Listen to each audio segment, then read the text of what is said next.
Pendant le mois d'août, je vous propose de découvrir une sélection de podcasts que j'affectionne.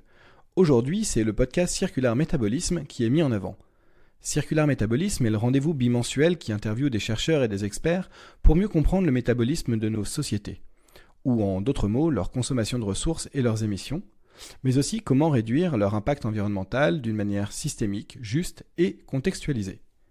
Pour découvrir ce podcast, j'ai sélectionné un épisode sur l'extractivisme en France avec l'historien de l'environnement Nello Magalhães. Bonne écoute.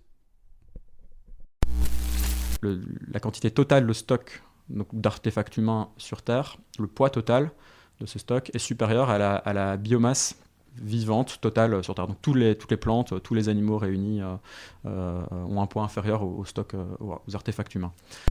C'est-à-dire que tant qu'on ait décidé que les stocks tels qu'ils sont doivent servir aux usages tels qu'ils sont et aux pratiques sociales telles qu'elles sont, et qu'on n'y touche pas, effectivement, il faudra, sans rien faire, il faudra extraire, disons en France, 100 millions de tonnes de sable et gravier pour entretenir la route.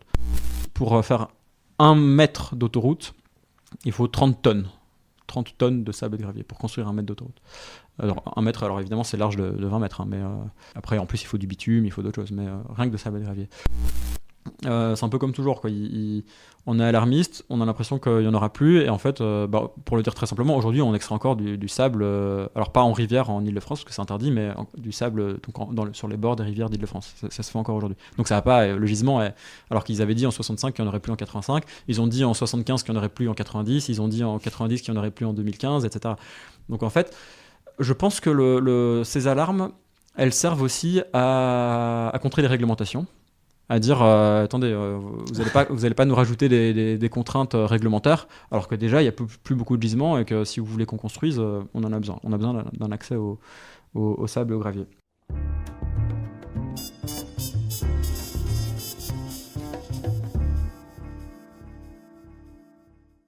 Bonjour et bienvenue au podcast Circular Métabolisme, le rendez-vous bi-hebdomadaire qui interviewe des penseurs, chercheurs et décideurs politiques pour mieux comprendre le métabolisme de nos villes, ou en d'autres mots, leur consommation de ressources et leurs émissions de polluants, et comment les réduire d'une manière systémique, juste et contextualisée. Je suis Aristide de Metabolism of Cities, et dans cet épisode, nous allons apprendre un peu plus le côté matériel de l'économie française. En effet, bien que le débat aujourd'hui sur l'économie se focalise sur les pourcentages de PIB ou la création de l'emploi, on oublie que des millions de tonnes de matériaux sont consommés en France pour faire tourner cette économie. Et bien que nous pensons que la France importe énormément et n'extrait pas de matériaux sur place, nous allons comprendre que la quantité de ces extractions est assez phénoménale et dépend très fortement de comment on l'utilise en fonction des infrastructures et des usages que l'on fait. Pour parler de ce sujet assez mal connu en France, j'ai le plaisir de parler avec Nello Magalhães, chercheur à l'Institut de transition environnementale à Sorbonne Université. Dans son travail, il étudie de manière historique l'extraction des matériaux de construction, les acteurs économiques associés et comment nous utilisons ces matériaux dans l'économie française.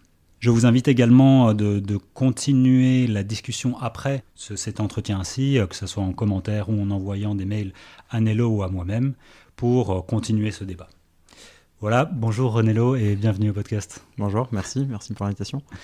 Peut-être juste de manière anecdotique, avant de se lancer dans ce sujet-là, tu as évidemment un passé assez impressionnant parce que tu n'as pas commencé par faire une thèse dans ce domaine-là, tu en as déjà une dans un autre domaine. Ouais. Est-ce que tu peux expliquer un peu ton passé et de comment ça se fait que tu t'es intéressé dans ce domaine après avoir fait une thèse en mathématiques ?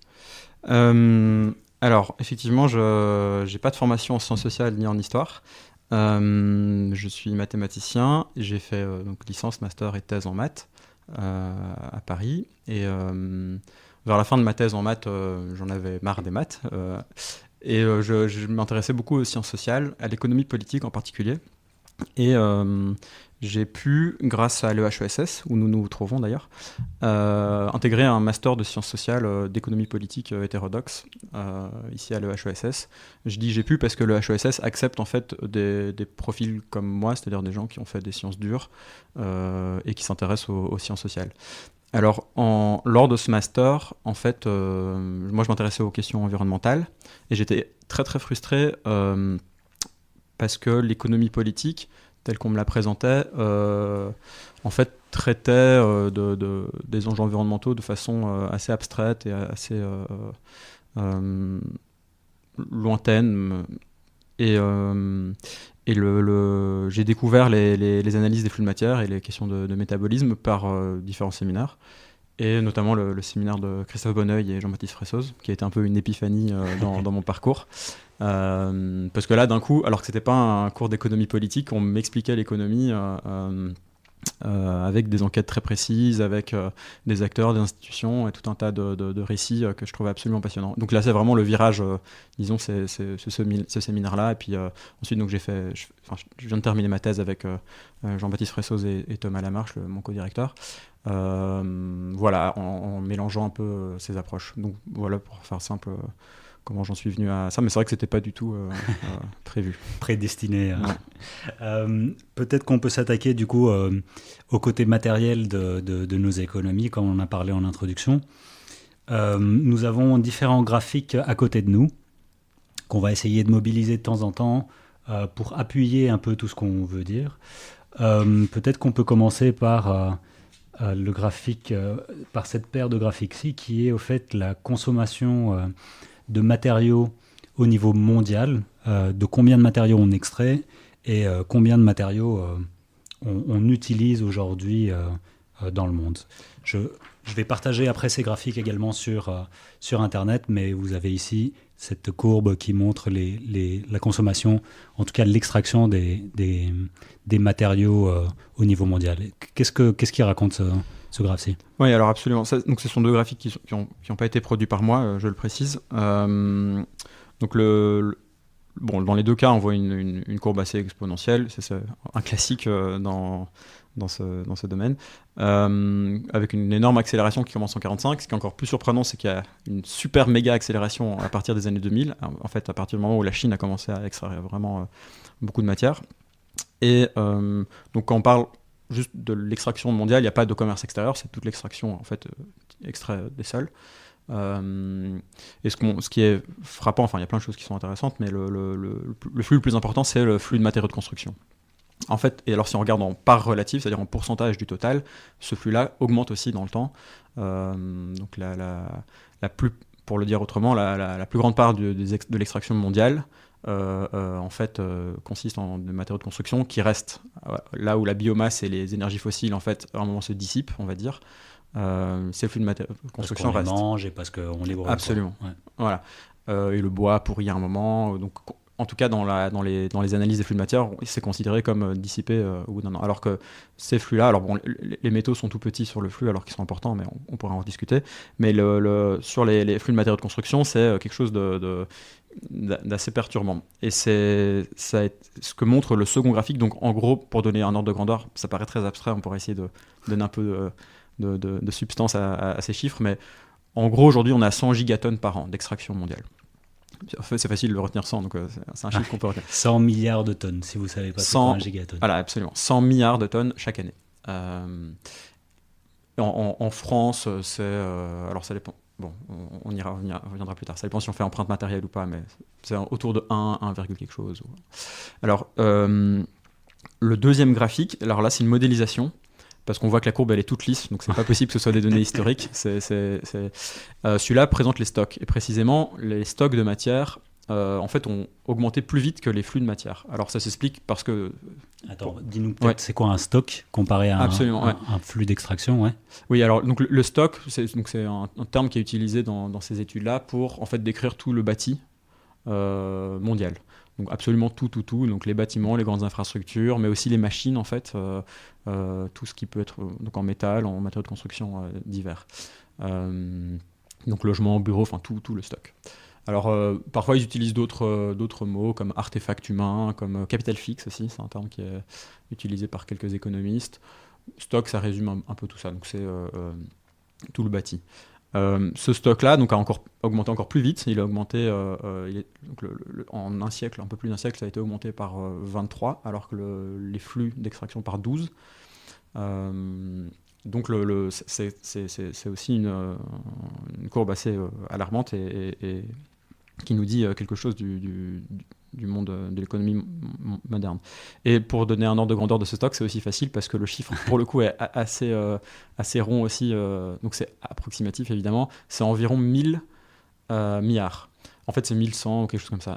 Et le résultat récent, là, qui est sorti il y a 2 ans, qui a été un peu médiatisé, c'était que la quantité totale de stock d'artefacts humains sur Terre, le poids total de ce stock est supérieur à la biomasse vivante totale sur Terre. Donc toutes les plantes, tous les animaux réunis ont un poids inférieur au stock, aux artefacts humains. Ça vient de... alors on peut chipoter sur pour voir à quel point une courbe est au-dessus de l'autre, mais en gros, la courbe des stocks aurait dépassé il y a 2 ans celle de toute la biomasse vivante. Et par exemple, pour donner une autre idée, alors c'est problématique, on pourra y revenir, mais le stock de plastique, qui est un stock très important au niveau des dégâts écologiques, le stock de plastique est 2 fois supérieur à toute la masse des êtres vivants, donc les animaux et les humains. Donc le stock juste de plastique, si je dis pas de bêtises, c'est 8 milliards de tonnes. Et si on prend la masse de tous les animaux sur Terre, qui en fait surtout sont des poulets et des bovins ou des animaux d'élevage, ce serait environ 4, donc ce serait le double. Donc voilà, ça c'est des éléments très récents. Ces études sur les stocks sont assez récentes, qui interrogent, qui moi m'ont interrogé, qui m'ont conduit à écrire une thèse là-dessus. Je précise d'ailleurs que le titre que tu as donné là, il a changé. Parce qu'en fait, justement, j'ai pas parlé de toute l'économie française, c'était un projet beaucoup trop ambitieux, c'était pour avoir un contrat doctoral. Mais j'ai focalisé donc sur les grandes infrastructures et sur ces questions de stock de matière, finalement, de l'économie française depuis 1945. J'ai gardé l'idée générale, mais j'ai focalisé sur un des flux qui me paraissait intéressant, qui est peu étudié en France. Ouais. Et peut-être, donc, on a cette 100 gigatonnes qu'on extrait par an, oui, et ces 1000 de stock qui ne bougent pas, en tout cas dans une année, quoi. Du coup, ça veut dire que tous les ans, on rajoute environ la moitié de ces 100 dans ces 1000, quoi. En ce moment, oui. En ce moment, on rajoute 50. Alors évidemment, il y a 50 ans, on rajoutait, je ne sais pas, 20 ou 15, mais en ce moment, on en rajoute 50. Ouais. Donc ça augmente très très vite. Les stocks... enfin bon, il y a des prévisions sur les courbes business as usual, etc., où on montre que ça pourrait doubler en quelques décennies, quoi, ou encore tripler, etc. Enfin, ça dépend évidemment de ce qui va arriver, mais vu comme c'est parti, et bon, ce qui est un peu alarmant, c'est que ces courbes, elles sont exponentielles et il n'y a pas vraiment de moment où elles tassent, il y a rarement en tout cas des moments où ça décroît fortement au niveau mondial. Au niveau national, local, il y a des gros changements qui peuvent arriver. Donc bon, bref, tout ça pour dire que les stocks peuvent encore augmenter. Donc c'est ça, c'est ce que tu as dit, c'est environ, là, disons cette année ou l'année dernière, il y a eu 50 milliards de tonnes en plus dans tous ces stocks. Donc ça veut dire quoi ? Ça veut dire... Enfin, on va préciser tout à l'heure, mais voilà, des grandes infrastructures, des nouvelles routes, des bureaux, le Grand Paris, des métros, etc., etc. Oui, on compte le souterrain aussi. Hein. Ouais. C'est intéressant, par parenthèse, parce qu'il y avait un article qui avait calculé tous des stocks, je ne sais plus pour quel pays. Mais c'est juste, ce qui était rigolo, c'est qu'il y avait un autre article qui était publié 2 ans plus tard qui disait en fait, le précédent, ils avaient oublié le souterrain et ça rajoute 5%. Alors ça paraît pas beaucoup, 5%, ouais, mais c'est énorme en fait. Si on rajoute 5% de 1000, ça fait 50. Donc il manquait beaucoup de matière qu'on voit pas. Donc tous ces métros, ces réseaux souterrains. Ouais. Si on fait un exercice similaire pour la France, c'est un autre exercice que cette fois-ci, toi et tes collègues ont fait, qui est combien est extrait chaque année en France et combien est importé, combien est exporté. Donc un peu le métabolisme de la France, ça donne quoi à peu près en quelques chiffres ? Alors ouais, donc ça c'est un travail qu'on a réalisé avec des collègues. On est toute une équipe, c'est un article sorti en 2019. Et c'est ça qui nous a intéressé. On a essayé de faire un premier panorama sur un temps assez long, depuis 1830, de l'économie française. Donc c'était vraiment, on voulait explorer cette rupture de l'économie écologique, qui s'appelle l'économie écologique, qui est de donner un autre point de vue sur l'économie. Donc, comme tu le disais en introduction, au lieu de parler d'investissement, d'épargne, d'emploi, de ménages qui consomment, d'État, d'administration, etc., de regarder c'est quoi les flux matériels de la France, et sur un temps le plus long possible. Alors, il y a des excellentes statistiques qui existent dans les archives, en fait, parce que la France a un État qui recueillait des très bonnes statistiques, quasiment pour toutes les matières. Alors, c'est intéressant, sauf les flux de matériaux de construction, où là, il n'y a rien qui existe, en tout cas au niveau national, avant 1880, 1890. C'est très étonnant, parce que toutes les autres matières, elles sont très... Et or, c'est le flux qui est devenu le plus important. Donc, voilà. Mais donc, tu nous expliqueras pourquoi, mais... Ouais, parce qu'il y a une histoire intéressante derrière. Mais donc, en gros, on a été fouiller toutes ces archives, on a encodé tout ça, on a dû faire quelques estimations, il y a des conventions à suivre, enfin, tu l'as expliqué dans d'autres vidéos, il y a des unités qui ne sont pas à la tonne, etc. Mais ce qui est intéressant, c'est qu'on retrouvait quasiment dans toutes les statistiques, par exemple les statistiques des douanes, elles étaient excellentes. Chaque marchandise est calculée en monnaie à l'entrée du territoire et en tonnes. À chaque fois, depuis 1800. Okay. Enfin, c'était très intéressant de voir que donc l'État français a une conception physique en fait, de l'économie lui-même. Ouais. Parce que toutes ces statistiques, donc quand je dis l'État français, c'est parce que c'est le ministère de l'Industrie, le ministère de l'Agriculture, enfin en tout cas les différentes administrations de l'État, les douanes, etc., qui conçoivent l'économie aussi comme quelque chose de physique. Et en fait, dans l'histoire de la pensée, ça a été souvent le cas. Les physiocrates, les premiers économistes avaient une conception très physique de l'économie. Ça a disparu en fait plus tard avec les néoclassiques, comme on les appelle, le courant dominant, qui aujourd'hui revient un peu dessus, mais en tout cas pendant une longue époque, c'était complètement absent de toutes leurs considérations. Donc on a été trouver toutes ces statistiques. On a réussi à avoir des très bonnes données annuelles pour le commerce extérieur. Après, pour les autres, c'était vraiment trop compliqué. Donc, on avait un point tous les 10 ans jusqu'à 45. Et puis après, on avait annuel aussi pour l'extraction domestique. Donc, ce qu'on a pu voir, c'est que... Enfin, le fait le plus frappant, alors il y avait vraiment évidemment des tonnes de choses à raconter, hein, et nous ce qu'on voulait faire, c'était, parce qu'on a ce parti pris de sciences sociales, c'était de construire une histoire de ces courbes. Ouais. C'est vraiment quelque chose auquel moi je tiens très fort. Il y a toute la partie descriptive, collecte de données, etc., qui est déjà très longue et très compliquée, mais passionnante aussi. Et après... qu'est-ce qu'on en fait, qu'est-ce qu'on peut en tirer, qu'est-ce qu'on peut en dire, et surtout comment on en est arrivé là, comment les expliquer. Et donc, il y avait trop de choses à raconter. On a choisi quelques éléments. Et ce qui nous a paru le plus intéressant, c'était le commerce extérieur. Donc, de voir que... Alors, en fait, on pouvait comparer avec d'autres pays, parce qu'il y a des études longues sur d'autres pays. Il y a pour le Japon, la Russie, les États-Unis, Angleterre, et peut-être Allemagne, je ne me rappelle plus. Tchécoslovaquie, sûrement. Tchécoslovaquie, ouais. Donc on pouvait se comparer à d'autres pays. Et ce qui était frappant pour la France, c'est que la France importe toujours plus de matière qu'elle en exporte. Toujours. Depuis 1830. C'est pas vrai pour tous les autres pays. Le Royaume-Uni a par moment exporté énormément de charbon et donc était exportateur net. Les États-Unis aussi ont parfois un peu plus exporté qu'importé. La France, elle a plus un profil comme le Japon, qui est une île qui a peu de matières premières. Le Japon importe tout le temps aussi un pays qui est un importateur net. Et en fait, ce qu'on a, donc l'histoire qu'on a construite avec les copains historiens, c'est l'histoire d'un parasite. L'économie française comme un parasite qui, en fait, depuis presque 2 siècles, se nourrit de la matière du reste du monde pour se développer, etc.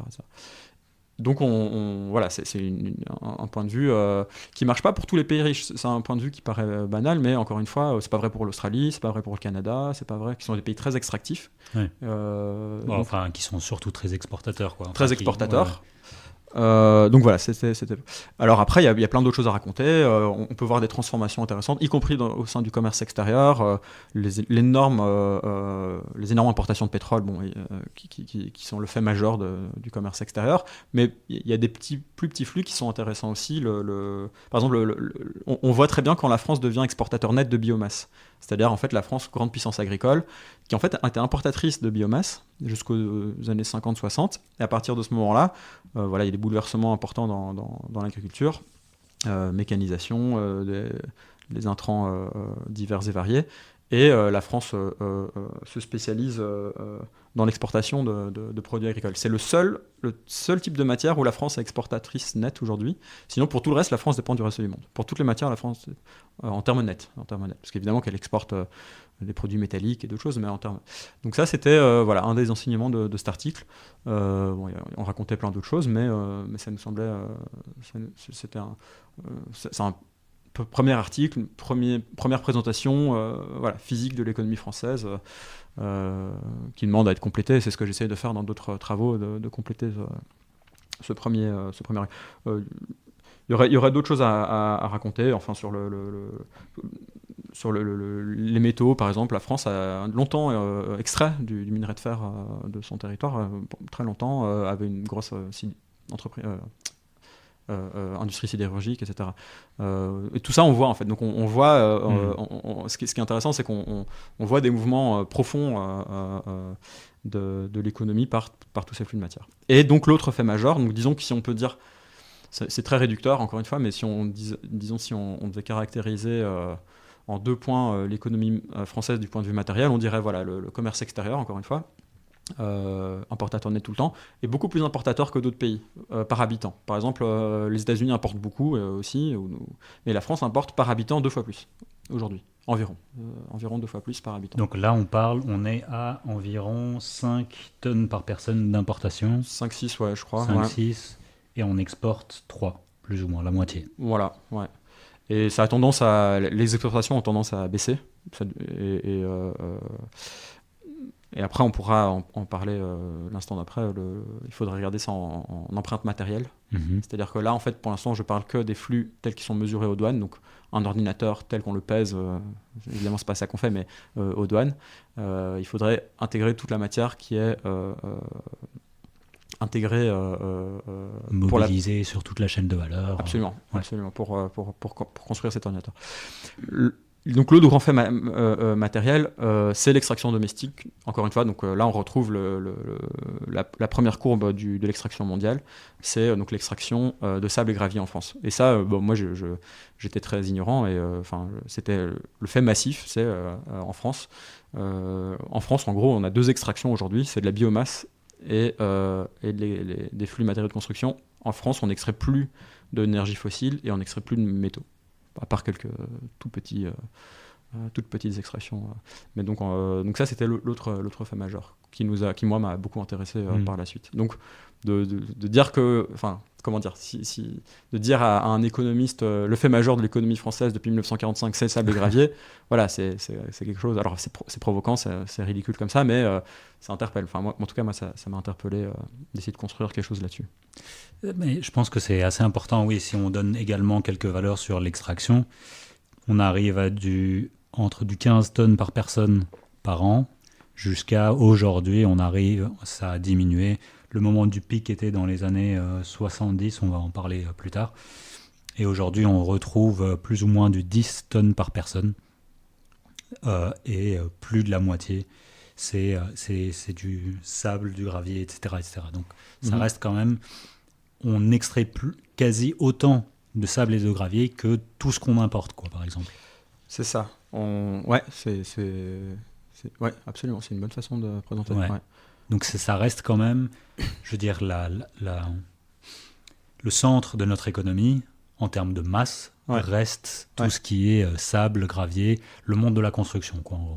C'est ça. Donc pour faire simple... Donc moi, ça a été vraiment un des aspects qui m'a le plus intéressé dans la thèse, c'était de dire, ok, certes, on a donc ce sable et gravier qui va nourrir des stocks, mais donc l'histoire de ces stocks, c'est aussi l'histoire de l'extraction de ce sable et de ce gravier. Et sans avoir encore enquêté, on pourrait dire, bon, bah voilà, c'est le BTP, c'est les grands projets, etc., etc. On a quelques intuitions. L'aménagement du territoire, il y a beaucoup de récits en histoire sur l'aménagement du territoire. Donc, de prime abord, comme ça, sans avoir enquêté, je me disais, bon, bah, ça doit être la reconstruction. Après la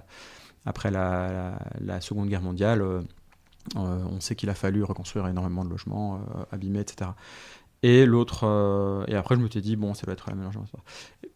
En gros, c'est effectivement que le secteur de la construction. Enfin, il y a un tout petit peu pour l'industrie du verre, mais ça, j'ai jamais étudié ça.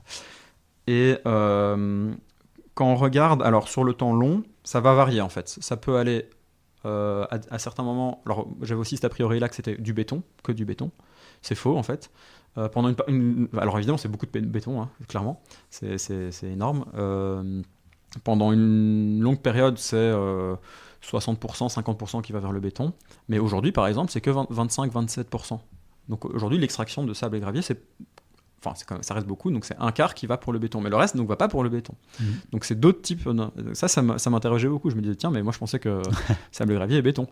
Et en fait, non. Donc en fait, il faut bien comprendre que ça va dans tout un tas d'infrastructures et ça va en fait pour dans les sous-couches des routes, bêtement, énormément, pour des remblais, pour des différentes infrastructures portuaires, les chemins de fer, etc., qui ne sont pas strictement sensu du béton. Enfin, ça peut y ressembler parfois, mais c'est pas du béton. Donc en gros, c'est de la construction. Donc ça veut dire comme ça qu'on n'a pas arrêté de construire et que ça a énormément augmenté depuis 1945. Mais ce qui m'a beaucoup intéressé, ce que j'ai appris en enquêtant, c'était de voir que j'étais influencé par d'autres articles évidemment, c'était de voir que c'est pas que la nouvelle construction, c'est pas que parce qu'il y avait quelque chose qui était paradoxal. Quand on voit les courbes, on se dit mais en fait c'est étonnant, est-ce qu'on construit autant aujourd'hui que dans les années 60 ou dans la grande reconstruction de la France, alors qu'on a l'impression... Ouais, quand on regarde autour de nous, est-ce que ça se cache quelque part Voilà. Et alors en fait, une énorme partie de ce flux d'extraction va venir servir à de la réparation, à la maintenance, à de l'entretien des routes surtout. En gros, alors c'est très difficile d'avoir un chiffre exact, mais en gros, en France, ce serait 100 millions de tonnes par an, rien que pour entretenir les routes. 100 millions de tonnes, sachant qu'on extrait de sable et gravier 350 millions. Donc quasiment un tiers, c'est juste pour entretenir les routes. Ah ouais, donc un tiers, maintenant, c'est juste pour maintenir ce qu'on a. Juste pour rien pour les routes. Ouais. Et encore, pour les routes, après, il y a entretenir le reste, mais effectivement, rien que pour entretenir. Donc ça veut dire quoi ? Ça veut dire que, alors il y a la couche de roulement qui doit être faite, alors ça dépend des endroits, tous les 7-8 ans. Il y a plein de raisons à ça. Et parfois, il faut refaire toutes les sous-couches, parce que quand elles sont trop abîmées. Ou alors... Bon, ça, c'est pas exactement l'entretien, mais on va un peu l'élargir, on va un peu agrandir une route, on va rajouter parfois on va rajouter une couche sur les autres, etc. Et donc ça, c'est quelque chose de frappant. Donc l'histoire de ce stock, c'est pas que l'histoire de les nouvelles constructions, c'est aussi l'histoire de l'entretien qui prend de plus en plus de place, et il prend de plus en plus de place parce qu'il y a eu la construction de stock avant. Donc il y a une inertie, il y a une dépendance au chemin, c'est-à-dire qu'en fait, tout ce qu'on fait avant, donc quand on rajoute du stock, ça va nous contraindre à entretenir ce stock nouveau qu'on a rajouté. Donc ça, c'est quelque chose un élément très très important dans toutes les dynamiques de flux de matière. Donc si on reprend les graphes du tout début, on parlait des 100 et des 1000 au niveau mondial. Ouais. Au final, il y a une partie de ce stock-là qui consomme de toute façon en fait, et qui perpétue l'extraction des flux, quoi. Voilà. Donc juste si on maintient le bâti aujourd'hui tel qu'il est, voilà, ça va nous faire de manière perpétuelle à consommer, quoi. Absolument. Alors, c'est exactement ce que tu dis, avec un détail important, c'est que modulo les choix politiques. C'est-à-dire que tant qu'on est décidé que les stocks tels qu'ils sont doivent servir aux usages tels qu'ils sont et aux pratiques sociales telles qu'elles sont, et qu'on n'y touche pas, effectivement, il faudra, sans rien faire, il faudra extraire, disons en France, 100 millions de tonnes de sable et gravier pour entretenir la route. Mais c'est modulo, quand on ne change rien, qu'on décide pas de changer l'usage de ces stocks. Si on décidait d'arrêter de faire circuler, alors je vais mettre les pieds dans le plat tout de suite parce que c'est l'exemple le plus parlant que j'ai trouvé dans ma thèse. Si on cessait de faire circuler des camions de 44 tonnes qui vont traverser la France jour et nuit, en toute heure, en toutes circonstances, eh bien, on aurait beaucoup moins besoin de réparer ces routes. Voilà, pour faire très simple. En fait, les routes sont si épaisses et il faut à ce point les entretenir, en gros, à cause des camions et donc du transport de marchandises, qui a complètement explosé, qui se faisait beaucoup par train et par voie fluviale jusqu'aux années 70, en fait, 80. Et une fois que la grande infrastructure a été prête, une fois que les autoroutes et les grandes routes nationales ont été modernisées, entre guillemets, à ce moment-là, on a fait passer des camions en toute heure, en toutes circonstances, partout. Et vraiment, ces camions détruisent complètement les routes. Les ingénieurs, en fait, le savent très bien, ils s'en rendent compte, ils le commentent. Mais comme ils vont toujours naturaliser les besoins, c'est-à-dire ils vont toujours dire il faut faire circuler du camion, il faut faire circuler des marchandises, sinon on va tuer l'économie. Il y a toujours ce discours-là. C'est pour ça que je me suis toujours intéressé au flux mis dans des rapports sociaux, et dans des discours et dans des représentations. Donc là, c'est un très bon exemple. C'est-à-dire que les ingénieurs savent très bien que les camions détruisent les routes. Ils ont en fait des énormes tests aux États-Unis. Donc les ingénieurs américains, où ils ont fait circuler des milliers et des milliers de camions sur des routes expérimentales, et ils ont regardé à quel point ça les dégradait. Alors ils essayaient de trouver une loi théorique, mais ils n'ont jamais réussi. Mais ils avaient des lois empiriques, on va dire, c'est-à-dire juste en mesurant les dégâts. Et en gros, ce dont ils se rendaient compte, c'était que selon le type de revêtement, alors parce qu'évidemment on peut avoir des revêtements plutôt en béton, plutôt avec du bitume ou d'autres choses, on avait un impact qui était exponentiel au poids. Exponentiel, ça veut dire que... Et l'exponentiel, c'était minimum 4, 6, 8 ou 12 parfois. Donc ça veut dire que si on fait passer une voiture de 2 tonnes plutôt qu'une voiture d'1 tonne déjà, donc simplement de doubler juste le poids de la voiture, ce qui par parenthèse est intéressant avec les véhicules électriques qui sont aujourd'hui beaucoup plus lourds qu'une voiture classique, fin de la parenthèse, mais si on double par exemple le poids d'une voiture, si c'est puissance 4 disons, ça veut dire qu'on multiplie par 16 l'impact. Ça, c'est juste en doublant. Donc, par rapport à un 44 tonnes, c'est totalement délirant. Donc, ils le savent très bien. Et en fait, ce qui est intéressant, c'est que tout le monde le sait. Quand je regarde les débats, alors c'est des débats très précis sur est-ce qu'on va moderniser le réseau national dans les années 60, à l'Assemblée, au sein de l'administration des routes, au sein des ponts et chaussées. Il y a même des sénateurs qui disent, en fait, un camion, c'est 1 million de chevaux. Et donc ils se rendent compte, mais ils naturalisent les besoins. Ils disent oui, mais c'est ça l'économie moderne. On en a besoin, sinon on va tuer les territoires. Ils pourront plus être alimentés par les camions, etc. Et donc c'est vraiment un point important. Donc tout de suite on voit qu'il y a un choix politique. Donc il y a un choix de qu'est-ce que va devenir ce stock. Et à ce moment-là ils disent ok, on va épaissir toutes les routes nationales, on va les élargir et on veut que les camions puissent circuler. Alors quand je dis en toutes circonstances, c'est vraiment ça, parce qu'en fait, le défaut du réseau de l'époque, c'était que les camions ne pouvaient pas passer l'hiver. Parce que l'hiver, ils allaient détruire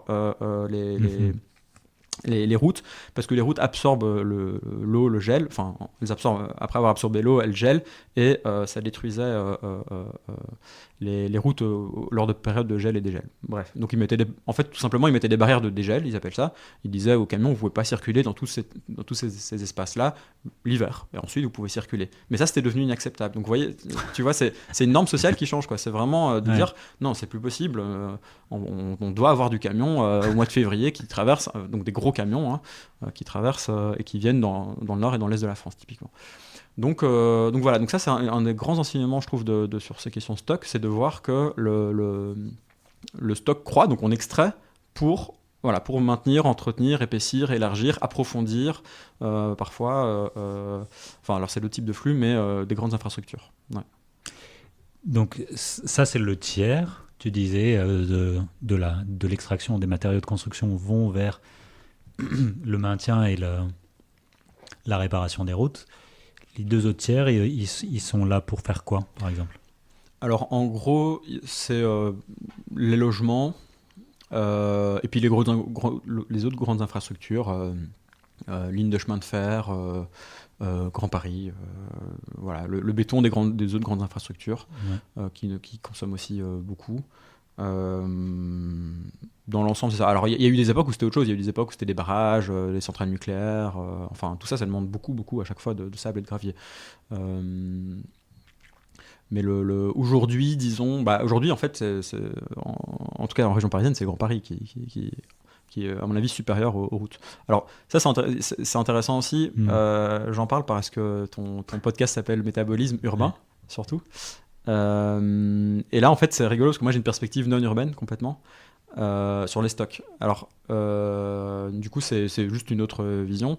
Mais effectivement, quand on regarde des villes ou quand on regarde la région Île-de-France, le stock de bâtiments est supérieur au stock de grandes infrastructures, par exemple. Mais si on regarde le reste du pays, en fait, c'est tout simple. Il y a juste des grandes régions où il y a beaucoup moins de bâtiments, et beaucoup de grandes infrastructures. Donc, il y a des calculs qui existent pour Paris sur le stock, et on sait que sur Paris, il y a plus de bâtiments, donc logements, bureaux, que de routes. Ça, c'est des calculs qui ont déjà été faits par Vincent Augiso. Donc voilà, oui, les 2 autres tiers, c'est de la construction classique. L'entretien, alors j'imagine qu'il y a une part aujourd'hui qui sert à la réhabilitation de logements, des choses comme ça, mais je connais moins. En fait, tout ce qui est bâti urbain, je connais beaucoup moins. Mais effectivement, il y a une part qui sert à ça. Et puis, dans l'ensemble, c'est ça, ouais. Donc on parle de 300 millions de tonnes par an. Ça vient d'où tout ça ? Ouais, alors absolument. Alors ça vient de Carrière, majoritairement. Alors il y a là dans les 300 millions que tu cites, bon ça 350, ça dépend un peu des années, mais disons depuis, c'est frappant, depuis 50 ans, c'est entre 300 et 400. Ça baisse parfois, ça a baissé depuis 2008, et là ça repart à la hausse depuis 2-3 ans. Enfin peut-être pas l'année Covid, mais du fait du Grand Paris. Et puis là, il y a des nouveaux projets de grandes infrastructures que Macron prétend lancer, on va voir. Mais donc ça vient de Carrière. Et aujourd'hui, je le dis avant de l'oublier, ça vient aussi pour environ 25-30 millions quand même, de sous-cyclage justement d'anciens stocks. Donc il y a une boucle qui grossit, qui est aussi très intéressante, qui montre que le stock est un enjeu clé aussi de toutes les questions de déchets, qui va donc de bâtiments qu'on va détruire plutôt que de réhabiliter, ou tous ces couches de roulement qu'on va venir refaire entièrement, ou d'autres choses de démolition.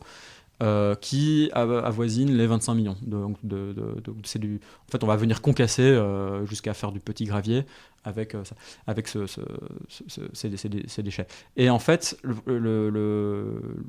ça vient alimenter effectivement le nouveau stock, mais c'est du sous-cyclage, quasiment toujours. Enfin, il y a vraiment, parfois, il y a du greenwashing des grandes industries ou quelques petits cas expérimentaux où on arrive à réutiliser vraiment, à faire un vrai recyclage de ces déchets. Mais en général, c'est en fait pour du remblai ou pour des choses sous les routes ou dans des zones logistiques, portuaires, etc. Alors, les carrières, c'est quoi ? Elles ont complètement changé avec toute cette histoire. Une carrière en 1900, une carrière en 1850, une carrière en 1950, une carrière aujourd'hui, ça n'a vraiment rien à voir. En fait, c'est vraiment, quand j'ai étudié ça, je trouve ça passionnant. Ouais. Donc, ce que je pense, quand je pensais à une carrière, avant qu'on discute ensemble, c'était un trou où on vient creuser dedans. Ouais. C'est un peu je sais pas où est-ce que ça peut se situer, peu importe, plein milieu de quelque part, à côté d'une montagne certainement, on vient, on creuse, et voilà, ça c'est du sable et du gravier, quoi. Ouais, alors aujourd'hui c'est plutôt ça. Donc on appelle ça des carrières de roches dures. En fait, on va tout simplement concasser. Alors selon le diamètre qu'on veut, on aura des gravillons, parfois une espèce de sable, etc. Donc aujourd'hui, c'est majoritairement ça. Le type de géologie, en fait, c'est du calcaire. On peut en trouver absolument partout. On peut aussi faire. Il y a 2 types de roches dures. Enfin, ça c'est un peu des détails, mais c'est pour dire que c'est éruptif et au calcaire. En gros, on en trouve un peu partout en France. Donc il n'y a pas de problème du tout de gisement de roches dures. Il y en a partout. Sauf vraiment quelques micro-zones en Bretagne. Il y a quelques endroits où il n'y a pas beaucoup de roches calcaires. Ça, c'est le cas aujourd'hui. Et sauf que pendant une énorme période qui m'a intéressé, là, de l'après-guerre à 93, les carrières, on n'appelle pas ça exactement des carrières. Enfin, en tout cas, la profession n'appelle pas ça des carrières. Elle appelle ça des gravières, des balastières ou des sablières. Et en fait, ça se fait en rivière. Donc, en gros, on extrait tout simplement en draguant les sédiments de la rivière, qui forment un excellent sable pour le béton. un excellent petit gravier pour le béton. Il n'y a quasiment pas à concasser. Parfois, c'est déjà tout prêt. Donc, ça coûte beaucoup moins cher aussi. Il ne faut pas tirer à la mine. Il ne faut pas aller sur un front de taille, concasser de la roche dure. Donc, ça demande moins de machines, moins d'énergie, etc. Donc, c'était parfait. C'est recommandé par l'administration. Et en fait, c'est facile, ça coûte pas cher. Les quelques machines existent. Et donc, c'est en rivière qu'on va extraire la plupart du sable et du gravier en France depuis 1945. Et c'est une histoire qui est intéressante parce que, pour plein de raisons, mais le sable et le gravier ont une valeur très faible, une valeur monétaire très faible. Encore une fois, ça ne demande pas grand-chose pour être extrait. Et du fait qu'elles ont une valeur, que c'est une matière qui a une valeur faible, le coût de transport est très important en comparaison. Et donc, il y a un peu une convention dans la profession. Donc, j'explique pour comprendre tout ça. J'ai dû lire en fait toutes les statistiques, toutes les données de la profession, les journaux de la profession, donc du patronat du sable et du gravier, aussi beaucoup les ponts et chaussées, le patronat des travaux publics et d'autres choses.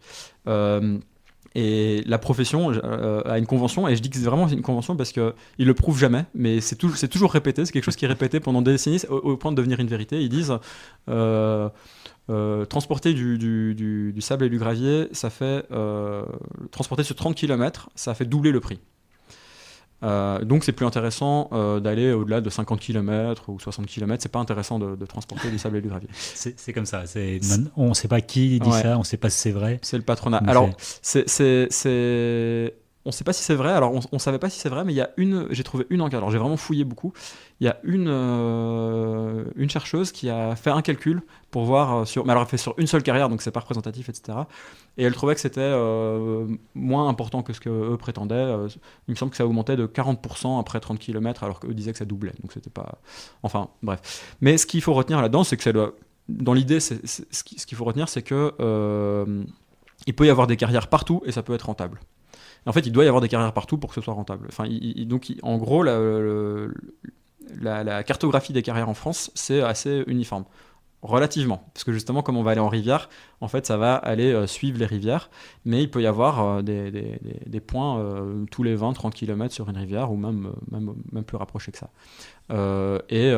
C'est encore plus intéressant parce qu'on peut avoir une petite entreprise, une PME, avec quelques salariés, quelques machines, qui peut être tout à fait rentable, même à côté d'un énorme molosse du BTP, parce qu'en fait, tant qu'elle est sur son territoire rentable, elle est plus compétitive que l'autre, malgré que l'autre soit beaucoup plus important financièrement. Donc, ce qui est là où je veux en venir, c'est que l'histoire des carrières en France, c'est une histoire, pendant longtemps, alors aujourd'hui c'est beaucoup moins vrai, mais ça a été pendant longtemps une histoire de PME, de petites carrières. Il peut y en avoir partout. Il y en avait, alors pour donner quelques chiffres, il y en avait 12 000 dans les années 40-50. Aujourd'hui, il y en a 4 000.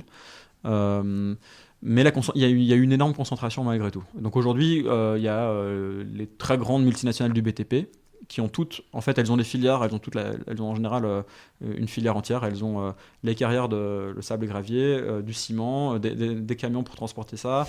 Elles ont des entreprises de fondation, des entreprises d'autoroute, des entreprises qui font les couches de roulement. Enfin, bon, elles ont un peu tout, mais elles ont des carrières, toutes. Et aussi les entreprises qui construisent, les entreprises qui mettent, de l'immobilier et tout ça quoi. Ouais, c'est vraiment hyper impressionnant. Je veux dire, si on regarde les entreprises les industries cimentières, elles ont un peu tout. Vinci, vraiment, je suis pas du tout spécialiste, mais j'avais un peu cherché sur internet. C'est une entreprise qui a à peu près des activités dans tout le monde du BTP, vraiment de la fondation profonde aux activités géotechniques, la recherche, etc. Donc aujourd'hui, les grandes multinationales ont des énormes carrières très, très industrialisées, très mécanisées, qui produisent 1,5 million, 2 millions de tonnes par an, une carrière. Donc ça existe aujourd'hui. Donc on a une forte concentration, mais on a quand même encore des milliers de petites carrières qui produisent 100 000 tonnes par an, 150 000, etc. Mais avant, c'était beaucoup plus le cas. Donc c'était vraiment une histoire de PME. Donc ça, je trouvais ça intéressant parce que ça vient... interroger une idée que moi j'avais, que je m'étais dit bon bah oui, c'est l'histoire de Bouygues, c'est l'histoire du BTP, voilà, il y a eu c'est une histoire de grandes multinationales qui ont fait des grandes infrastructures. Et en fait on voit que c'est pas tout à fait vrai. On voit que donc en fait typiquement ils vont construire une autoroute, ils vont construire la 6, une des premières grandes autoroutes de liaison. En fait ils vont aller chercher toutes les petites carrières proches de l'autoroute. Et ça va vraiment être des PME, quoi. Ça va vraiment être des petites PME. Donc on a une histoire, alors moi j'appelle ça d'un extractivisme ordinaire. Pourquoi ? Donc parce qu'on a des carrières un peu partout, des milliers, donc c'est quelque chose d'assez diffus aussi, qui au final est massif, parce qu'on est arrivé à des 400 millions de tonnes par an à certaines années, extraites, et qui est fait par des acteurs relativement petits, inconnus, qui ouvrent une carrière juste pour un chantier d'autoroute, après la ferme, et des choses comme ça. Donc, et cette histoire d'extractivisme ordinaire a comme caractéristique d'être une histoire alluviale, surtout. Ce qui est très étonnant, parce que vraiment, si on disait à un Carrier de 1900, dans 60 ans, la grande carrière de France, ce sera la Loire, il aurait été assez surpris probablement. Parce que, historiquement, les carrières, le geste de la carrière, c'est tailler. C'est tailler, en fait, comme tu le disais, dans ton imaginaire à toi, c'est la roche dure. Donc historiquement, l'urbain, les matériaux de construction pour l'urbain, c'est la pierre de taille, de la meulière ou d'autres matériaux comme ça qu'on va tailler plus ou moins, avec plus ou moins de précision, mais c'est ça le geste du carrier en 1900. Et 70 ans plus tard, c'est concasser, enfin draguer dans les rivières, et après éventuellement concasser, on va juste trier selon le diamètre. Et en fait, on produit un diamètre. On ne produit pas un matériau de construction, on produit un diamètre. Et en fait, c'est les techniques qui ont complètement changé dans cette histoire-là, c'est-à-dire que c'est le béton, en gros, pour le bâti, qui a fait qu'on n'avait plus besoin de pierres à tailler, de pierres de taille ou d'autres types de pierres, mais d'un diamètre pour du béton, et on veut autant de pourcents de ce diamètre-là, autant de pourcents de ce diamètre-là, etc.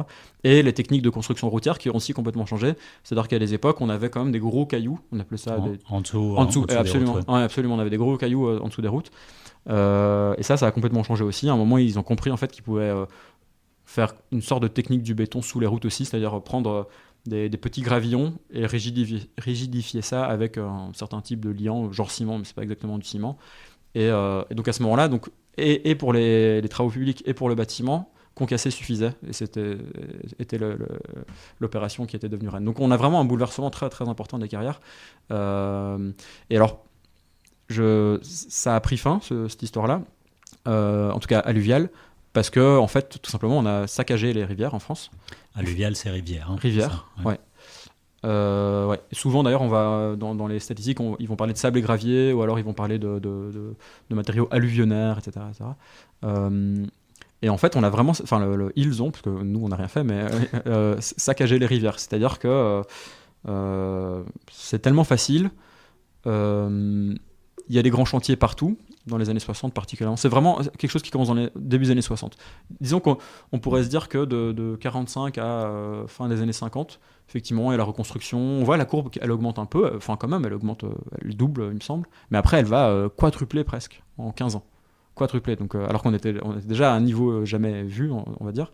Et ça, c'est quoi ? C'est les grands chantiers autoroutiers, c'est des énormes infrastructures, aussi de la construction de logements et tout ça.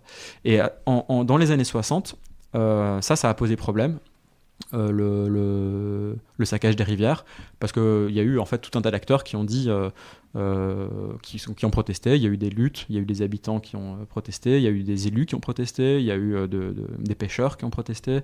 Donc il y a une tension qui augmente autour de ces espaces-là, avec y compris les ingénieurs qui s'inquiètent, parce qu'en fait, ils se rendent compte qu'ils sont en train de vider les rivières de leur matière. Et ils se disent, ah zut, typiquement en Île-de-France, c'était le cas le plus brûlant dès le milieu des années 60, où ils s'inquiètent très fortement. Ils se disent, en fait, là, il nous faut à tout prix de la matière, il va falloir aller le chercher plus loin, ça va être coûteux, et ils commencent à faire la prospective sur comment trouver assez de matière, en fait, pour nos projets d'aménagement, d'urbanisme et de grande construction.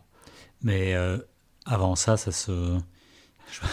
on en avait parlé un tout petit peu, mais avant ça, c'était le Far West, au fait. Il n'y avait pas besoin de réglementation, ouais.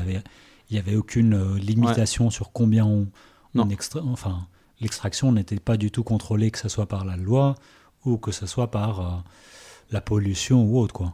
C'est ça, c'est quelque chose de vraiment frappant. En fait, quand on regarde cette histoire-là, cette histoire de dégâts, de lutte, en fait, on cherche à comprendre comment ils ont pu en fait, aller extraire partout. Et en fait, la législation, elle est hyper libérale, c'est un laisser-faire total. C'est-à-dire qu'au mieux, il faut aller déclarer au maire d'une commune qu'on va ouvrir une carrière. Et ils ne le font pas tous. Donc jusqu'en 70. Mais du coup, quelqu'un pouvait aller extraire sans dire rien à personne. Quelqu'un a un terrain et dit voilà, moi je vais aller extraire là. Non, mais il y avait des personnes qui disaient rien, quoi. Comment ça, des voisins ou Enfin, non, mais des entreprises qui n'allaient même pas à la mairie pour dire. Ah oui, c'est ça, c'est sûr, ouais. Oui. Il y en a donc donc mais normalement c'était la seule contrainte, c'était donc déclaratif.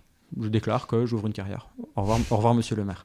Ça commence à devenir inacceptable pour la plupart des acteurs, y compris les carriers. En fait, les carriers se rendent compte que il y a énormément de mobilisation, il y a énormément ils appellent de contraintes sur leur activité. Donc les contraintes, en gros, c'est des gens qui veulent pas qu'il y ait une carrière dans leur rivière ou dans leur village. Et donc les carriers vont intégrer ça et tout le monde va se dire bon, il faut que la loi change. Et donc il va y avoir une inflation législative en fait de 70 à 93 qui va être tâtonnante. Ils vont mettre en place des lois, elles ne seront pas tout à fait appliquées. C'est très étonnant parce que ils savent qui saccagent les rivières. Alors, ça commence à être très bien documenté par des écologues, des biologistes, des hydrologues, des spécialistes des fleuves et des rivières, notamment les grandes rivières qui sont toutes vraiment hyper affectées. Alors, je donne l'exemple de l'Or que je connais bien. En gros, si on regarde les sédiments classiques une année sans extraction dans la Loire, c'est 600 000 à 1 million de tonnes qui arrivent par érosion, par le fleuve, depuis l'amont. Donc, disons 1 million, mais c'est un peu moins, les chiffres varient. L'extraction dans la Loire, elle a atteint, donc sur la totalité de la période que j'ai étudiée, jusqu'à interdiction, donc il y a eu interdiction en 93 d'extraire dans le fleuve principal de la Loire. Sur la période que j'ai étudiée, l'après-guerre à 93, environ 225 millions de tonnes qui ont été extraits. Et en moyenne, c'était... En combien d'années en moins de 50 ans. Donc en gros c'était 5 fois plus que ce qui venait naturellement par l'érosion. 5 fois plus chaque année. Donc 5 fois plus une année. 5 fois. Et en fait, certaines années, c'était 12 fois plus, 13 fois plus. Donc les records, c'était 12-13 millions par an. Alors qu'encore une fois, il y avait au mieux 1 million qui arrivait naturellement. Donc ils ont vraiment vidé la Loire de ces sédiments. Et donc ils le savent, c'est documenté. On leur dit là, en fait, on arrive à la roche, on arrive au substrat rocheux, en fait. Et les niveaux d'eau baissent. Tous les niveaux d'eau baissent, tout le monde le constate.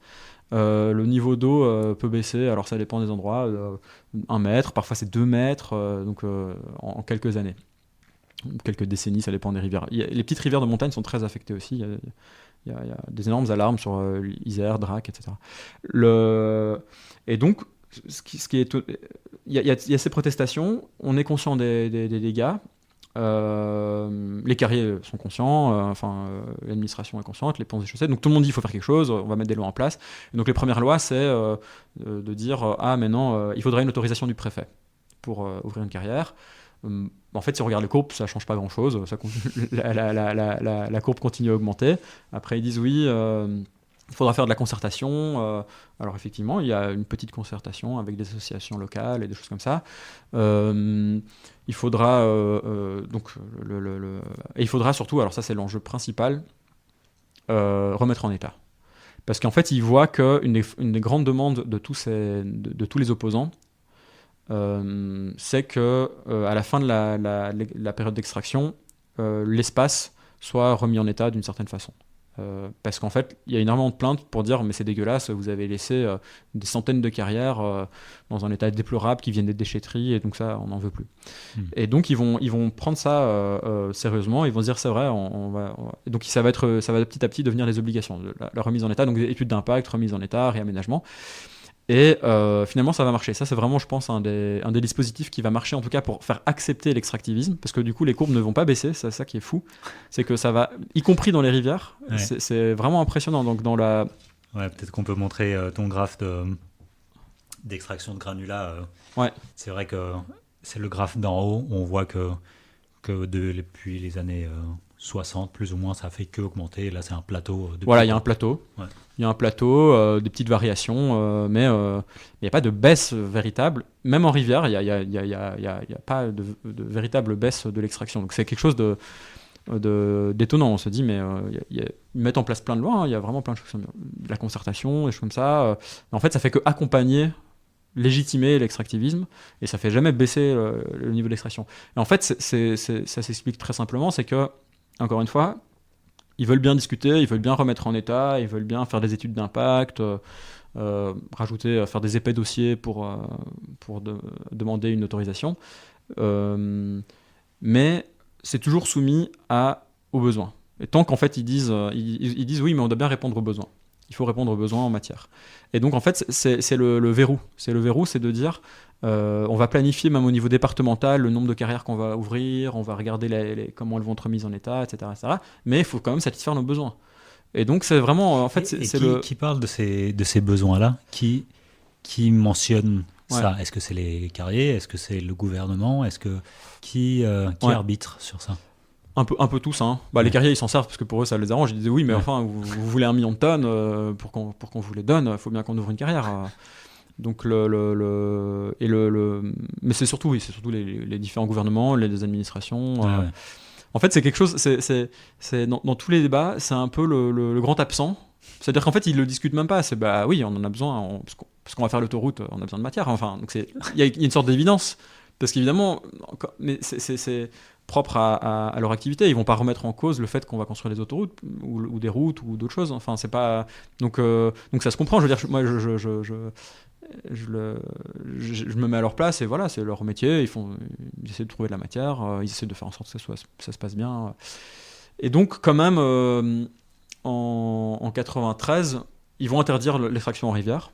Dans le lit mineur, on appelle ça, donc c'est vraiment en rivière. Donc on peut extraire sur le côté, donc on appelle ça le lit majeur. Donc, si tu veux, quand un fleuve est en crue, ou il y a des périodes où il y a des sédiments qui peuvent un peu s'éparpiller, enfin en tout cas au cours de l'histoire, qui peuvent aller s'éparpiller tout autour d'un fleuve. Donc typiquement dans la plaine d'Alsace, en fait on peut extraire du bon sable et du bon gravier un peu partout hors de la rivière. Ça reste du sable et du gravier alluvionnaire, même s'il n'est pas au fond d'une rivière. Mais donc en fait ils ont enfin interdit en 93 d'extraire dans le fond des rivières. Mais après, énormément de débats.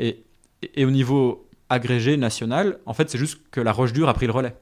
Donc là c'est les carrières traditionnelles dont tu parlais qui en fait ont commencé à être de plus en plus importantes. Il y a aussi le fait qu'on a un peu moins besoin de béton aujourd'hui en proportion, et que le sable de rivière alluvionnaire donc sert surtout au béton. Et donc en fait les roches dures ont pris le relais et un tout petit peu, donc comme je le disais, de recyclage, sous-cyclage et de matériaux qui viennent de déchets divers. Et enfin, quand on parle de ces quantités qui sont quand même assez faramineuses, parce qu'on oublie souvent qu'on extrait autant en France et en Europe et dans le monde, quand on parle de pétrole, on parle souvent de pic de pétrole, on parle souvent de pénurie à venir, etc., etc. Est-ce qu'il y a des discussions pareilles qui se font dans le monde de la construction? Il va nous manquer du sable, il va nous manquer des gravats, on va plus pouvoir construire demain. Oui.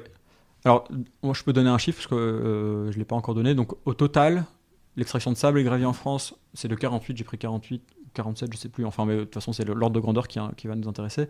De 48 à 2018, c'est 20 milliards. 20 milliards de tonnes. Donc, on a extrait 20 milliards de tonnes rien que pour le sable et le gravier. Rien que de sable et le gravier. C'est de loin l'extraction la plus importante en France, de très très loin. Beaucoup plus que le charbon, beaucoup plus que toute la biomasse, tous les céréales, minerais de fer, enfin, c'est... Donc 20 milliards. Ça, c'est juste pour avoir un chiffre en tête. Donc ça, c'est la donnée accumulée sur un demi-siècle. Accumulée, voilà. Un peu plus qu'un demi-siècle. Ouais, un peu plus. C'est énorme, c'est vraiment gigantesque. Enfin, y a aussi des chiffres qu'on peut donner par habitant. Enfin, je ne sais pas comment rendre concret ça. En gros, depuis 50 ans, c'est en gros 7 tonnes par habitant par an. Donc on peut dire, toi tu consommes 7 tonnes par habitant, ou c'est 20 kilos par jour. Donc aujourd'hui, est-ce que tu as mangé tes 20 kilos de sable et gravier avec un bol comme ça. 20 kilos. Donc c'est un sac de... Voilà. Bon, c'est un peu ridicule ces comparaisons, mais ça donne peut-être quelque chose d'un peu plus concret, peut-être, je sais pas. J'ai toujours du mal à faire comprendre aux gens c'est quoi ces tonnes. Pour donner encore un chiffre, après j'arrête avec ces données-là, mais j'essaye de faire en sorte que ça parle un peu plus. Pour faire 1 mètre d'autoroute, il faut 30 tonnes de sable et de gravier pour construire 1 mètre d'autoroute. Alors 1 mètre, alors évidemment c'est large de 20 mètres, hein, mais Mais après, en plus, il faut du bitume, il faut d'autres choses, mais rien que de sable et de gravier. Enfin bon, après, il y a d'autres comparaisons comme ça. Et on a une idée des kilomètres et des kilomètres d'infrastructures qui existent, enfin d'autoroutes. Ouais, bien sûr. Il y a 12 000 km 12 000 kilomètres. d'autoroute. Ouais. Ouais, donc si on fait 12 000 fois Ouais. 30... Fois 30 000, parce que 30 j'ai 000. dit 30 pour un mètre. Oui, c'est ça. Fois ouais, 30 000. c'est 30 000 tonnes, c'est ça? Oui, 30 000 tonnes par kilomètre, du coup. Ouais. Ouais, C'est ça. du coup, ça... Ça, c'est rien que pour les autoroutes. Ouais, Ouais, ça c'est que les Et ça, autoroutes. c'est sans compter, encore une fois, les flux d'entretien, etc. Donc c'est juste en imaginant qu'on les ait construits et qu'on n'y ait plus touché. Ouais. C'est le flux qu'auraient demandé les autoroutes, absolument. Alors, tu me demandais par rapport aux questions de pics, de gisements, etc. Ouais. Alors, il y a... Cette question de sable et gravier, moi, ça m'avait intéressé parce qu'il y avait eu une série d'articles, et notamment un documentaire assez bien sur Arte, qui parlait du sable, une matière rare, ou je sais plus c'était quoi le titre, mais c'était quelque chose comme ça. Et puis différents articles qui parlaient de pénurie de sable dans quelques pays et de difficultés par rapport à ça. Et ça m'avait frappé, je m'étais dit waouh, c'est dingue, j'avais pas pensé à ça. Et en fait, en gros, la réponse c'est non, il y a pas de il y a pas de problème de gisement, il y en a beaucoup. Ce que j'essaye de mettre en évidence dans mon travail, c'est que cette question des gisements, elle est aussi alors c'est un peu banal quand on y pense, mais elle est aussi politique. C'est-à-dire qu'en fait, les ingénieurs ils vont commencer à faire des inventaires de tous les gisements de France dans les années 60. Mais vraiment de toutes les rivières, kilomètre par kilomètre, ils vont aller explorer tous les gisements possibles, y compris en mer. Par parenthèse, on extrait du sable et du gravier en mer depuis 50 ans en France. Et ils veulent le relancer, enfin, de façon périodique, il y a un plan de relance de l'extraction de sable marin. Donc ils font leurs inventaires. Et en fait, ce qui est intéressant, c'est que dans les années 60, ils disent on n'en a plus que pour 20 ans, en Île-de-France par exemple. Dans 20 ans, il n'y aura plus rien, on ne pourra plus extraire de sable dans les rivières d'Île-de-France. Qui dit ça? Les ponts et chaussées. Ok. Les ingénieurs des ponts et chaussées. Ouais. Alors c'était un petit peu le bureau des mines, le BRGM, mais surtout les ponts et chaussées qui vont faire des inventaires. C'est intéressant parce que là, il y a au niveau des administrations ou des corps d'ingénieurs, d'habitude les ponts et chaussées, c'est pas trop eux qui s'intéressent Enfin, c'est pas tout à fait vrai ce que je dis. Ça les intéressait au 19e aussi, mais là vraiment, ça a pris une ampleur chez eux parce qu'ils étaient à la tête de grandes administrations, la direction des routes, et ils avaient les grands projets à entreprendre, et donc ils se sont spécialisés dans les inventaires de gisements. Et ils vont cartographier, faire des centaines et des centaines et des centaines d'études. Et ils sont alarmistes, ils disent vraiment bientôt on n'a plus de sable quoi. Et donc là je me disais waouh, mais en fait c'est fou. Sauf qu'en fait on voit bien que c'est un peu comme toujours quoi. On est alarmiste, on a l'impression qu'il n'y en aura plus, et en fait pour le dire très simplement, aujourd'hui on extrait encore du sable, alors pas en rivière en Île-de-France parce que c'est interdit, mais du sable sur les bords des rivières d'Île-de-France. Ça se fait encore aujourd'hui. Donc ça va pas, le gisement alors qu'ils avaient dit en 65 qu'il n'y en aurait plus en 85, ils ont dit en 75 qu'il n'y en aurait plus en 90, ils ont dit en 90 qu'il n'y en aurait plus en 2015, etc. Donc en fait, je pense que ces alarmes, elles servent aussi à contrer les réglementations, à dire attendez, vous allez pas nous rajouter des contraintes réglementaires, alors que déjà il n'y a plus beaucoup de gisements et que si vous voulez qu'on construise, on en a besoin. On a besoin d'un accès au sable et au gravier. Donc je pense que c'est à cette fonction-là en partie. Et en partie, en fait, ce que je voyais, c'était que pour revenir à mon propos sur les questions géologiques et politiques de ces gisements, c'est-à-dire que les gisements disparaissent, et ils le disent parce qu'il y a des oppositions, parce qu'il y a des gens qui disent non là maintenant on veut plus de carrière dans notre rivière, on veut plus de carrière dans notre et donc c'est des gisements fictifs parce qu'ils n'ont jamais été là, mais qui disparaissent. Enfin donc c'est un conflit, c'est une lutte en fait, cette question de gisement, c'est une lutte de dire ça disparaît, c'est une lutte. Et d'ailleurs, les ponts et chaussées, par exemple, peuvent aussi se plaindre de l'urbanisation. Ils peuvent se dire, en fait, l'urbanisation va nous faire perdre des bons gisements. Surtout dans les années 60, quand ils extraient encore beaucoup en rivière, ils détestent en fait. Alors là, c'est un paradoxe total parce que c'est la construction qui a besoin de sable et de gravier et la construction qui, sur les bords des rivières, par exemple, qui va stériliser. Ils n'arrêtent pas d'utiliser ce mot, les bons gisements en rivière. Mais donc, en gros, de ce que je alors en France, clairement il n'y a aucun problème de gisement, et à l'échelle mondiale ça peut arriver dans quelques pays en fait, des cités-États, des micro-pays qui ont des difficultés. Voilà, en fait, il y a eu... les gisements ont quand même été clairement affectés, par exemple en France. Clairement, en fait, quand ils arrêtent l'extraction en Loire, il y en a qui disent, parmi les ingénieurs, bon, de toute façon, il ne reste plus grand-chose, quoi. Ils avaient extrait tellement que... Donc c'est vrai, il y a un caractère objectif au gisement. Il a clairement en grande partie disparu, mais voilà, ils ont été prendre de la roche dure. Et donc le fait qu'il y ait de la roche dure et qu'elle serve quasiment on peut quasiment faire l'utiliser dans toutes les techniques de construction, fait qu'il n'y a pas de vrai problème de gisement. En France non, et dans très peu de pays je pense.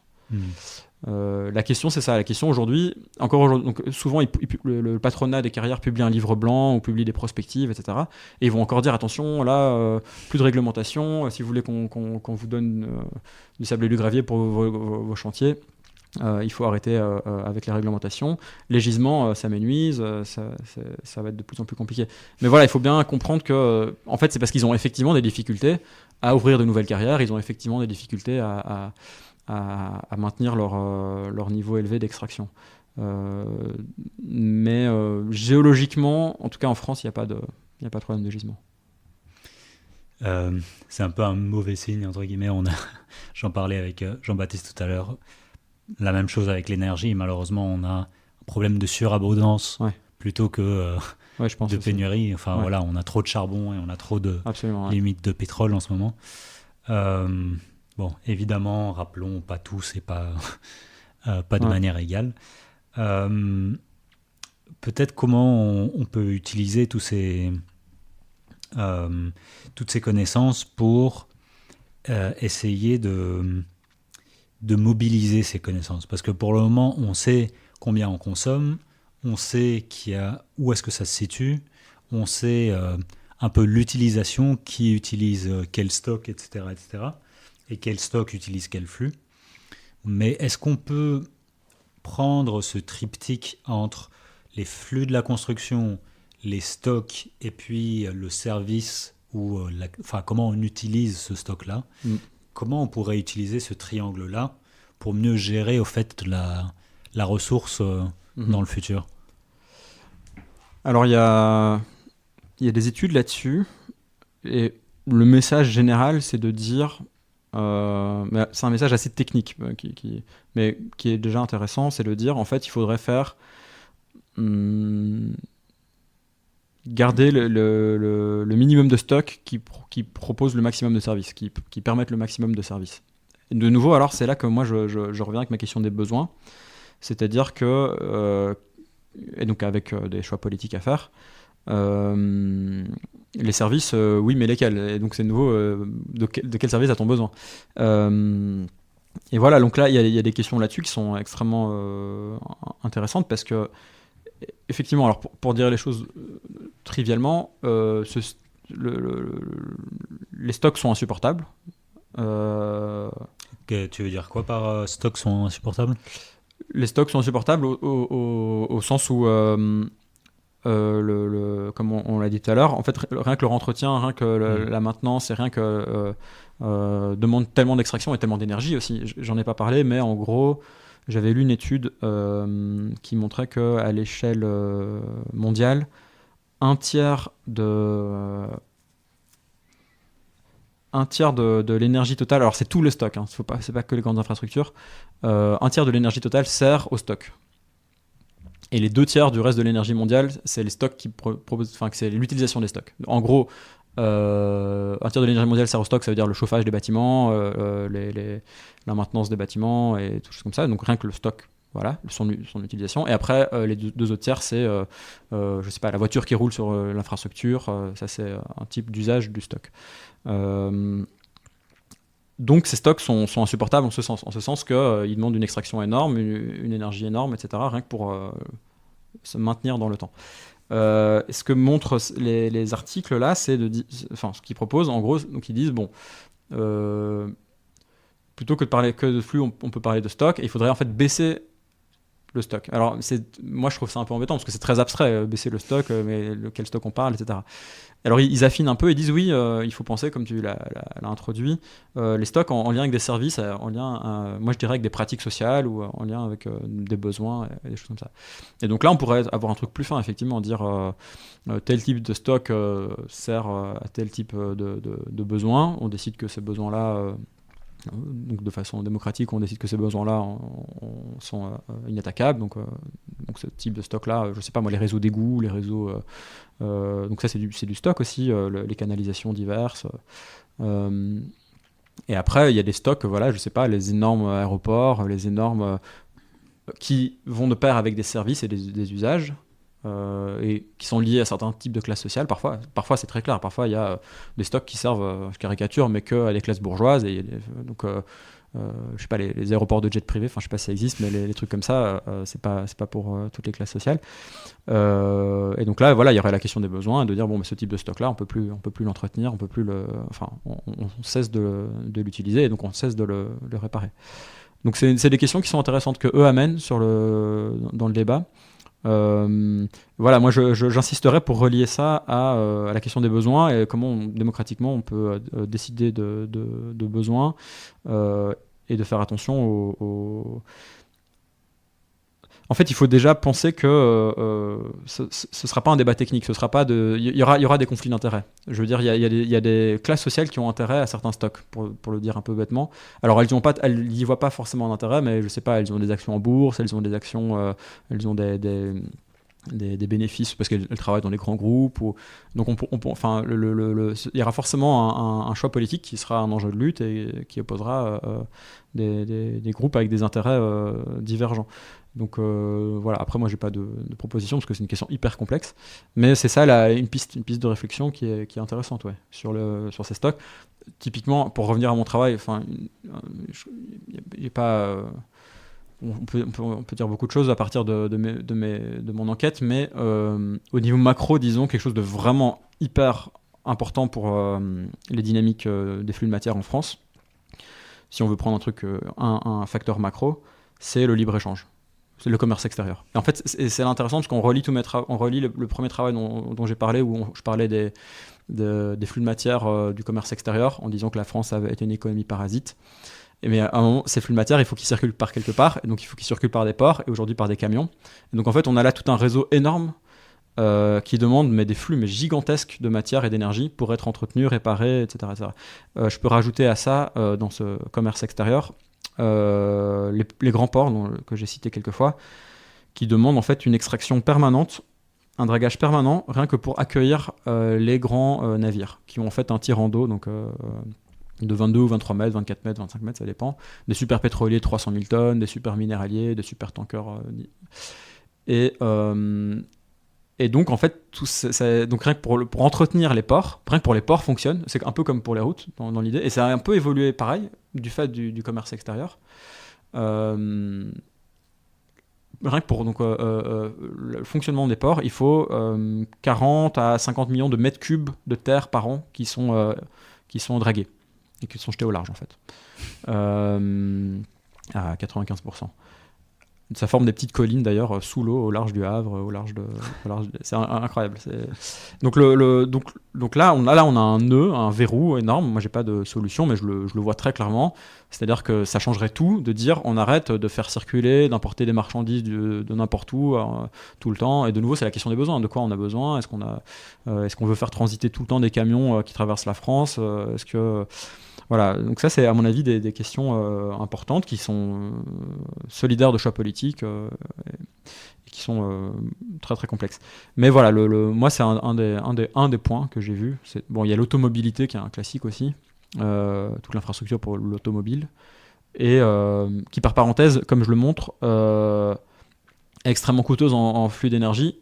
indépendamment du type d'énergie qu'utilise le véhicule. C'est-à-dire qu'en fait, les véhicules électriques, imaginons que tout soit électrique, que les camions soient électriques, en fait, comme ils sont très lourds, il faudra quand même réparer les routes et il faudra quand même, il y aura quand même des flux énormes de maintenance. Il faudra du bitume pour les couches de roulement, etc.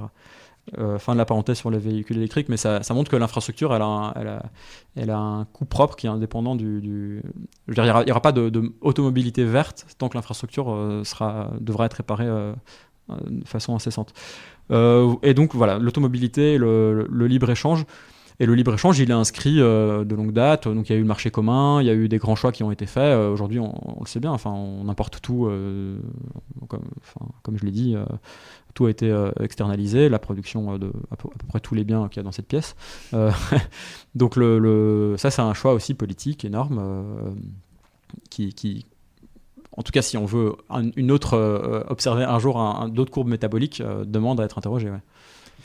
Et du coup, avant qu'on fasse cette discussion, tu avais synthétisé ce que tu viens de dire en relocalisant et ralentissant. C'est ça les deux mots importants peut-être ? Ouais, alors je sais pas. Hein. Ouais, non. Non, là je signerai pas. Je sais pas. J'ai pas de. Relocaliser, c'est-à-dire, enfin, là j'essaye juste de raisonner de façon purement logique, parce qu'encore une fois, j'ai pas du tout, enfin, il y a des programmes politiques très bien, il y a des gens qui travaillent, il y a des gens qui militent. Moi, j'ai juste un regard, que j'essaye logique et cohérent et théorique.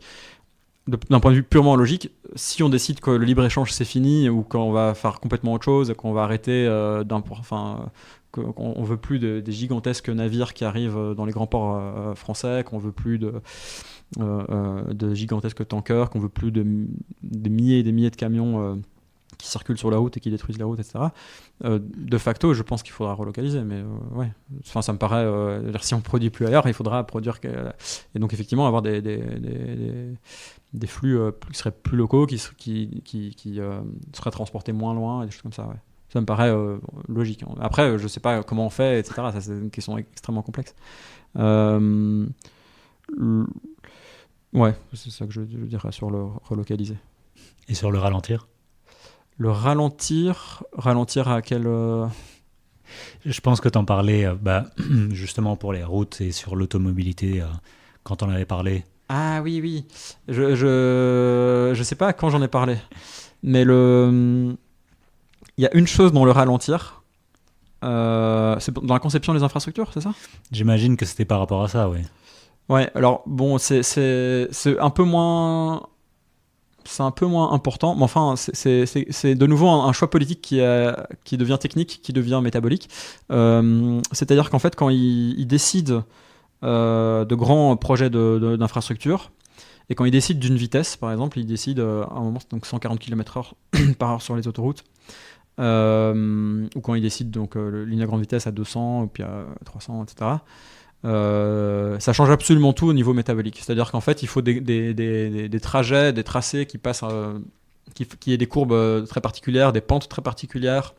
Ça demande des travaux de terrassement énormes, plutôt que d'épouser, disons, le relief tel qu'il est. Ça demande de faire des grands viaducs, ça demande de faire des... Donc c'est extrêmement... Enfin, bêtement, ils en parlent dans pas mal de débats. Passer de 120 à 140, ça change toutes les courbes, ça change toutes les pentes, ça change plein de choses. Et donc, ça rajoute effectivement des flux, du travail, des investissements très importants pour réaliser ces infrastructures. Donc, donc de ce point de vue-là... En fait, ça exige, in fine, c'est ce que je voyais dans mon travail, ça exige, in fine, qu'une infrastructure puisse passer sur tout type de sol en toute saison. C'est-à-dire qu'elle soit insensible au gel, tout à fait. En fait, ça exige que l'infrastructure devienne totalement indépendante des sols et des territoires qu'elle traverse. En fait, ça fait de l'infrastructure quelque chose hors sol. Et pour ça, en fait, c'est vraiment ça que ça demande, parce qu'il faut ils peuvent pas dire on va éviter tel endroit parce que c'est marécageux, parce que c'est pas un bon sol. En fait, la courbe, le type de courbe exigé pour ces vitesses demande à passer partout. Et donc, en fait, ce qu'ils vont faire, c'est qu'il y aura des travaux de terrassement énormes, et ils vont en gros mettre des coulis de ciment, ils vont mettre en gros faire un faux sol, construire un nouveau sol très épais, parfois plusieurs mètres. sur lequel va reposer la ligne de chemin de fer ou l'autoroute, et des choses comme ça. Donc de ce point de vue-là, effectivement, c'est un enjeu politique aussi. Voilà. Est-ce qu'il y a des derniers sujets qu'on n'a pas touchés et que tu aimerais parler ? Non. Sur les flux de matière, non. Sur quoi tu vas t'occuper à partir de maintenant Alors,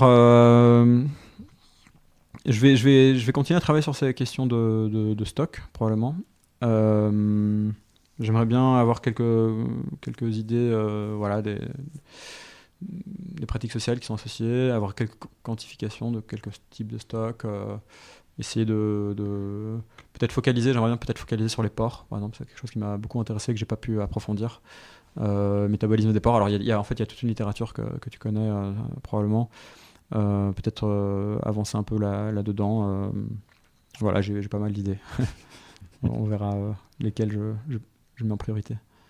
Est-ce que tu as peut-être un ouvrage à nous recommander ou un truc qui serait intéressant, que ce soit un film ou un article ou un livre qui pourrait un peu perpétuer un peu ou continuer l'approfondissement dans ce domaine-là? Dans ce domaine-là, alors j'ai une idée de livre, mais ça n'a rien à voir. Non, mais ça n'a pas rien à voir, mais c'était un très bon livre que j'ai lu il y a quelques mois qui s'appelle L'invention du colonialisme vert de Guillaume Blanc, que je recommande, super. Et sur les flux de matière, non, qu'est-ce que j'ai lu récemment Moi j'aime bien les perspectives historiques, j'aime bien les travaux. Donc j'aimais bien, peut-être que c'est pas connu de tous, l'ouvrage de Sabine Barle sur l'invention des déchets urbains. Où elle plonge dans le 19e siècle et elle montre tous les boucles qui existent autour de Paris sur tout un tas de déchets. Je trouve ça vraiment passionnant comme perspective. Voilà. Carrément. C'est vrai que, Sabine, elle a été invitée il y a 1 ou 2 ans, je pense, au podcast. 2 ans ou 3 ans, ouais, je sais plus.